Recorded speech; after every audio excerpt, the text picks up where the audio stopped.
ఇవన్నీ చూస్తా ఉంటే చంద్రబాబు నాయుడు గారు కావాల్సింది సిబిఐ రిపోర్ట్ కాదు, సిబిఎన్ రిపోర్ట్.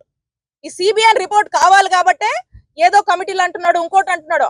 సుప్రీంకోర్టు వేసినటువంటి కమిటీ ఇచ్చిన దాన్ని కూడా సాటిస్ఫై అవ్వకుండా ఇంకేందో మాట్లాడుతా ఉన్నారు. అంటే దీన్ని బట్టి అర్థమవుతా ఉంది వీళ్ళు స్పష్టంగా మెడికల్ కాలేజ్ విషయంలో, వాటి ప్రైవేటైజేషన్ విషయంలో జనంలో డిఫేమ్ అయ్యారు. ఇప్పుడు రెండోసారి వీళ్ళు తెరకు తీసినట్టు మొదటి నుంచి కూడా డ్రైవ్ చేస్తున్నటువంటి అంశం ఈ తిరుపతి లడ్డు అంశంలో కూడా డిఫేమ్ అయ్యారు.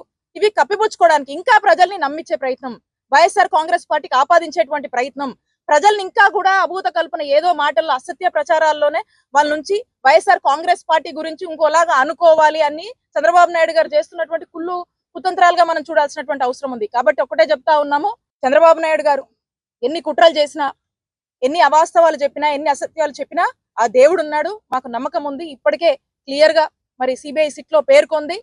నిజమేంటో ప్రజలందరూ కూడా చూస్తున్నారు. దీంట్లో మాకు ఎటువంటి సంబంధం లేకపోయినా కూడా ఈరోజు వైఎస్ఆర్ కాంగ్రెస్ పార్టీకి ఈ అప్రతిష్ట అనేది మూటగట్టేటువంటి ప్రయత్నం చేస్తా ఉన్నారు. కాబట్టి ఆ దేవుడు ఉన్నాడు అనేటువంటి నమ్మకం ఉంది. వాస్తవాలన్నీ ప్రజలు చూస్తున్నారు.